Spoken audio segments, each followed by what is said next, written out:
પન્નાની રસોઈમાં તમારું સ્વાગત છે। આજે આપણે બનાવીશું ફ્લાવરનો નાસ્તો। તો તમને પણ મારી જેમ કંઈક ઓછા સમયમાં બની જાય અને તેલનો પણ વધારે ઉપયોગ ના થાય અને બહુ જ સ્વાદિષ્ટ એવું બને એવો કંઈક નાસ્તો ખાવાનો થયો છે અને એ પણ ફ્લાવરમાંથી। તો તમે આ નાસ્તો બનાવીને જરૂરથી ખાઈ શકો છો। તો ચાલો પછી આપણે ફ્લાવરનો નાસ્તો બનાવવાનું શરૂ કરીએ। ફ્લાવરનો નાસ્તો બનાવવા માટે સૌથી પહેલાં તો આપણે આ રીતે એક તપેલીની અંદર પાણી ગરમ કરી લેવાનું છે। તો પાણી આ રીતે સરસ ગરમ થઈ જાય ત્યાર પછી આપણે એની અંદર 1 ચમચી મીઠું એડ કરી દેવાનું અને નાસ્તો આપણે ફ્લાવરમાંથી બનાવવાનો છે। તો મેં અહીંયા આ રીતે 2 ફ્લાવરના દડા લઈ લીધા છે। તો મીડિયમ સાઇઝના છે એટલે 2 લીધા છે। તો તમારે જે રીતે નાસ્તો બનાવવો હોય એટલું તમે લઈ શકો। અને આ જે ફ્લાવર છે ને એ વજનમાં 500 ગ્રામ છે, જેને મેં પાંદડાવાળો જે ભાગ આવે ને બિલકુલ હટાવી દીધો છે આ રીતે। તો હવે આપણે આ ઉકળતા પાણીની અંદર આ બંને દડા રાખી દઈશું। તો ગરમ પાણીની અંદર આ રીતે ફ્લાવરને આપણે બાફી લેવાનું થોડું, તો વધારે નહીં બફાઈ જાય એનું પણ ખાસ ધ્યાન રાખવાનું।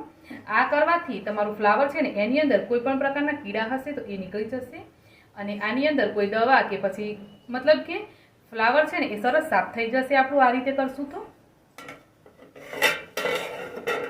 હવે ઢાંકણ ઢાંકી અને 5 થી 7 મિનિટ માટે આપણે રહેવા દઈએ આને। ફ્લાવરને ઉકળતા 7 મિનિટ જેટલો ટાઈમ થઈ ગયો છે। તો હવે આપણે ચેક કરીશું। ફ્લાવર આપણું સરસ સોફ્ટ થઈ ગયું છે, તો આપણે ફ્લેમને બંધ કરી દઈએ અને ફ્લાવરને આપણે કાઢી લેવાનું છે।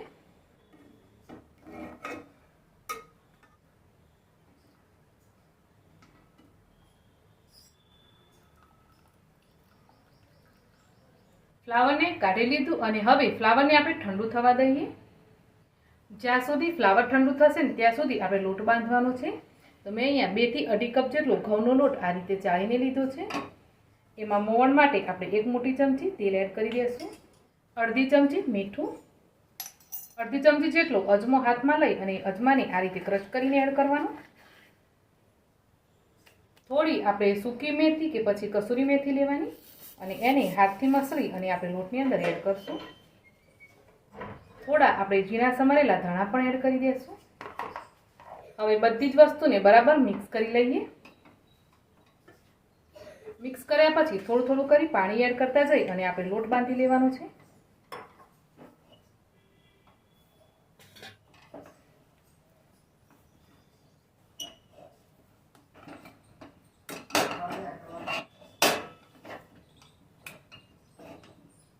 આ રીતે લોટ બાંધી લેવાનો। લોટ ઉપર થોડો તેલવાળો હાથ કરીને ફેરવી લઈએ। હવે લોટને આપણે ઢાંકી અને સાઈડ પર રાખીશું। આપણા ફ્લાવરના દડા પણ સરસ ઠંડા થઈ ગયા। હવે આ રીતની આપણે છીણી લેશું। આ રીતે આપણે આ ફ્લાવર છે ને એને છીણીથી છીણી લેવાનું છે। આ રીતે આપણે ફ્લાવરને સરસ છીણી લેવાનું। છીનેલા ફ્લાવરને આપણે સાઈડ પર રાખીએ અને એક પેન લઈ લઈએ। એની અંદર ફરીથી 1 ચમચી તેલ લેશું। તેલમાં અડધી ચમચી જીરું અને અજમો એડ કરી દેશું, 1 ચમચી કે 1.5 ચમચી જેટલા સફેદ તલ। તલ અને જીરું સરસ ચટકી જાય એટલે આપણે અડધી ડુંગળી અને 1 થી 2 સમારેલા લીલા મરચાં એડ કરી દેવાના। ડુંગળી અને મરચાંને થોડા શેકાવા દઈએ। ડુંગળી મરચાં થોડા શેકાઈ જાય ને એટલે આપણે એની અંદર 1 થી 2 ચમચી જેટલું આદુ લસણ મરચાંની પેસ્ટ એડ કરવાની। મેં 1 મોટી ચમચી ભરી અને આદુ લસણ મરચાંની પેસ્ટ એડ કરી છે। મિક્સ કરી લઈએ। હવે 1 ચમચી આપણે બેસન એડ કરીશું। બેસનને પણ સરસ મિક્સ કરી અને શેકાવા દેવાનું। બેસન એડ કરવાથી આપણે જેટલા પણ શાકભાજી મિક્સ કરવાના છે એમાં જે પાણી રહેલું છે ને એ પાણી છૂટું નહીં પડે। બેસનના લીધે આપણો મસાલો સરસ કોરો તૈયાર થશે। હવે બાકીના આપણે બીજા મસાલાઓ એડ કરીએ। અડધી ચમચી લાલ મરચું પાવડર, અડધી ચમચી ધાણા જીરું પાવડર, 1/4 ચમચી ગરમ મસાલો, થોડું મીઠું એડ કરીશું। તો મીઠું આપણે ફ્લાવરને જ્યારે બાફીને ત્યારે પણ એડ કરેલું, તો થોડું ધ્યાનથી એડ કરવાનું। થોડી હળદર પાવડર પણ એડ કરી દઈશું। બધા જ મસાલાઓને મિક્સ કરી લઈએ। તો અહીંયા તમે જોઈ શકો છો કે બેસનના લીધે આ શાકભાજીની અંદર બિલકુલ પણ મોઇસ્ચર નથી। હવે આપણે જે ફ્લાવરને ગ્રેટ કર્યું ને એ ફ્લાવર આપણે એડ કરી દઈશું।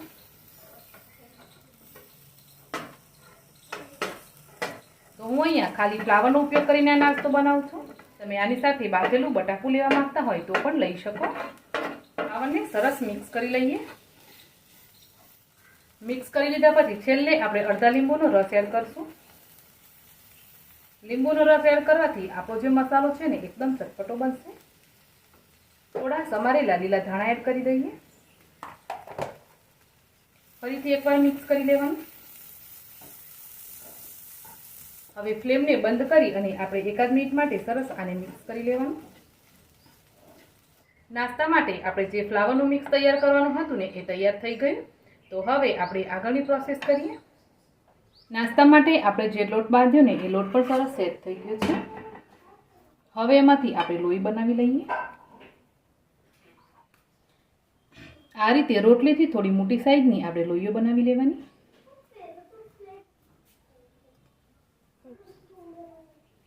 આ રીતે આપણે બધી જ લોઈ બનાવી લેવાની. બાકીના લોટ અને લોહીને આપણે ઢાંકીને સાઈડ પર રાખી દઈએ અને આ રીતે એક લોઈ લેવાની. આ રીતે કોરો લોટ લગાવી અને હવે રોટલી વણી લઈએ. આપણે અત્યારે જે રોટલી છે ને એ આપણે આ રીતની વણવાની છે, વધારે મોટી નથી વણવાની. અને આ રીતે પકડી અને આપણે જે મસાલો બનાવ્યો ને એ મસાલો આપણે વચ્ચે ભરવાનો છે. આ રીતે 2 ચમચી જેટલો મસાલો રાખી દેવાનો અને ત્યાર પછી આપણે આને બંધ કરીશું.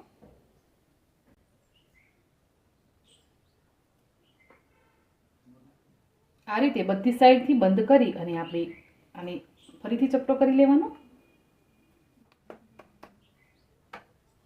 આ રીતે તૈયાર કરી અને આને વણવાનું છે. તો વણતા પહેલાં તમારે શું કરવાનું, આ રીતે 1-2 આની અંદર કાણા કરી દેવાના, જેથી અંદર જેટલી પણ હવા ભરાઈ હશે ને એ હવા નીકળી જશે.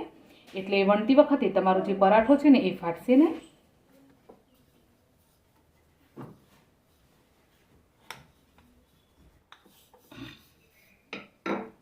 તો ચાલો આ રીતે આપણે પરાઠો વણી લીધો. તો તમે જોઈ શકો છો ક્યાંયથી પણ આપણું જે અંદરનું ભરેલો મસાલો છે ને એ બહાર નથી નીકળ્યો અને પરાઠો પણ સરસ વણાઈ ગયો છે. આ જ રીતે આપણે બધા પરાઠા વણતા જશું. અને હવે ચડવી લેવાનું પરાઠાને. પરાઠાને શેકવા માટે આ રીતે મેં એક પેન લીધું છે, એને ગરમ કરી લીધું. હવે આપણે પરાઠાને રાખી દઈશું. પરાઠો એક સાઈડથી શેકાય એટલે એને આપણે પલટાવી અને બીજી સાઈડથી શેકીએ. બંને બાજુથી થોડો થોડો પરાઠો શેકાઈ જાય ને એટલે આપણે ઘી કે તેલ લગાવી અને શેકીશું.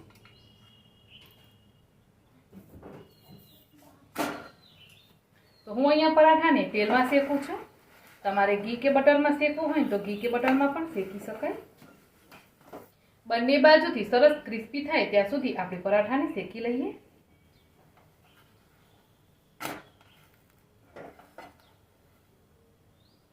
આ રીતે સરસ આપણો પરાઠો શેકાઈ ગયો છે. તો આપણે આને કાઢી લઈએ.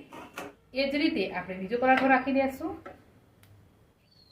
બીજો પરાઠો પણ આપણો સરસ શેકાઈ ગયો છે. તો એની પણ આપણે કાઢી લઈએ અને આ જ રીતે આપણે બધા પરાઠા બનાવી લેવાના.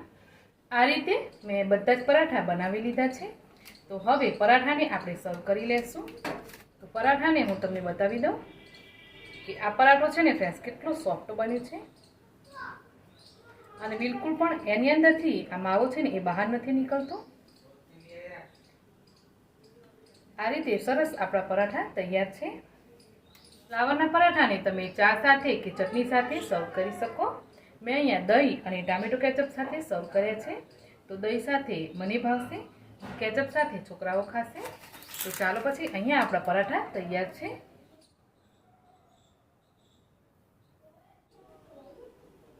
આજની તમને ફ્લાવરના પરાઠાની રેસીપી કેવી લાગી મને કોમેન્ટ કરીને જરૂર જણાવજો. રેસીપી ગમી હોય તો વિડીયોને લાઈક શેર જરૂર કરજો અને ચેનલ ઉપર નવા હો ચેનલને સબસ્ક્રાઈબ ના કરી હોય તો જરૂરથી સબસ્ક્રાઈબ કરજો. મળીશું એક આવી જ નવી રેસીપી સાથે. આવજો.